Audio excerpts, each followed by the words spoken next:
Hello dear student, आप सभी का स्वागत है आपके प्यारे से चैनल रोहित मैथ्स एकेडमी पर। आज की वीडियो में अपन सीखने वाले हैं 7 जन्मों तक नहीं भूलोगे। क्या नहीं भूलोगे? सभी संख्याओं के बारे में। प्राकृतिक संख्या, पूर्ण संख्या, पूर्ण, सम, विषम, भाज्य, अभाज्य, सहभाज्य, परिमेय, अपरिमेय। अगर आप पूरी वीडियो को देख लोगे तो आप आज का जीवन में कभी भी नहीं भूलोगे संख्या हम कैसे पता करेंगे। देखो, सबसे पहले हम निकालेंगे प्राकृतिक संख्या। अब ये बताओ प्राकृतिक संख्या क्या होती है। प्राकृतिक संख्या क्या होती है? जो शुरुआत कहां से होती है? 1 पर होती है। प्राकृतिक संख्या क्या होती है? जो शुरुआत कहां पर होती है? 1 पर होती है। जो खत्म कहां पर होती है? अनंत पर खत्म होती है। यानी इस संख्या को हम गिन नहीं सकते। प्राकृतिक संख्या शुरुआत कहां से होती है? 1 पर होती है। लाइन बाय लाइन चलती जाती है। 1 2 3 4 5 6 ये अनंत तक खत्म होती है। लास्ट वाली संख्या को हम गिन नहीं सकते। पूर्ण संख्या, पूर्ण संख्या क्या होती है? जो शुरुआत कहां से होती है? 0 पर होती है। पूर्ण संख्या क्या होती है? 0 पर होती है। ये लास्ट तक चलते जाती है। इसको हम गिन नहीं सकते, यानी अनंत तक होती है।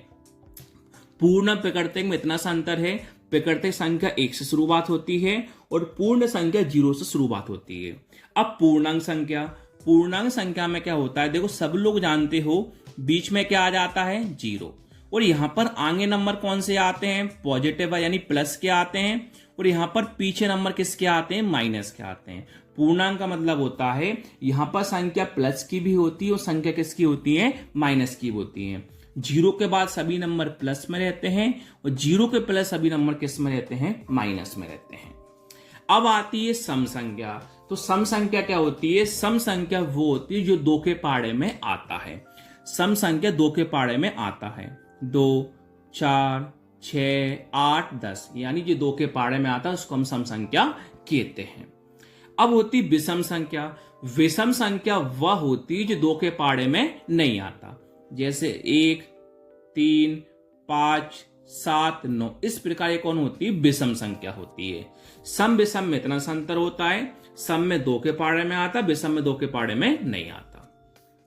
अब बात आती है भाज्य संख्या और अभाज्य संख्या क्या होती है।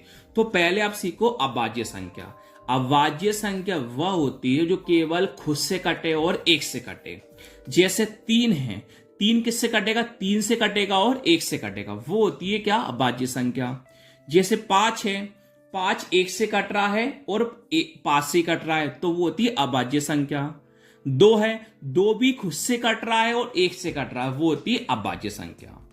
मतलब और भाज्य संख्या मतलब होती है इसके 2 से ज्यादा गुणनखंड होते हैं जो 1 से भी कटे, खुद से भी कटे और दूसरे से भी कटे। जैसे 4 है, 4 1 से भी कट रहा है, 2 से भी कट रहा है और 4 से भी कट रहा है, ये होती है भाज्य संख्या। जैसे 6 है, वो 1 से भी कट रहा है, कोई 6 से भी कट रहा है, 2 से भी कट रहा है और 3 से भी कट रहा है। 1 से कटे, खुद से कटे और दूसरी संख्या किसी से भी कटे, वो होती है भाज्य संख्या। जैसे 9 है, 1 से कट रहा है, 3 से कट रहा है, 9 खुद से कट रहा है, तो क्या होती है? भाज्य संख्या। सहअभाज्य संख्या। सहअभाज्य संख्या मतलब होता है, मैं आपको समझाता हूं। सहअभाज्य संख्या मतलब होती है जिसके मतलब अभाज्य संख्या का उसके गुणनखंड के बीच में 1 आए। जैसे मैंने लिया 3 लिया और 4 लिया, इनके बीच में कितने का अंतर है? 1 का अंतर है, तो वो होती है सहअभाज्य संख्या। ये 4 और 5 लिया तो उनके बीच में कितने का अंतर? 1 का अंतर, वो होती है सहअभाज्य संख्या। परिमेय संख्या। जैसे 4 है, परिमेय संख्या मतलब होती है जिसका जोड़ा बाहर निकल जाए। जैसे 2 का स्क्वायर 4 होता है, तो 4 का उल्टा कितना होगा? 2, तो परिमेय संख्या कहलाएगी। जैसे 9 है, 3 का स्क्वायर कितना होता है? 9, और 9 का उल्टा कितना हो जाएगा? 3, तो परिमेय संख्या कहलाएगी। 16, 4 का स्क्वायर 16, 16 का उल्टा कितना हो जाएगा? 4, ये परिमेय संख्या कहलाएगी। अब परिमेय संख्या होती है इसका जोड़ा नहीं निकलता। जैसे 3 हुआ, 3 का बाहर नहीं निकलेगा। 5 हुआ, 5 नहीं निकलेगा। और कितना हुआ? 7 हुआ, जिसका जोड़ा बाहर नहीं निकलता, वो क्या होती है? अपरिमेय संख्या होती है। धन्यवाद।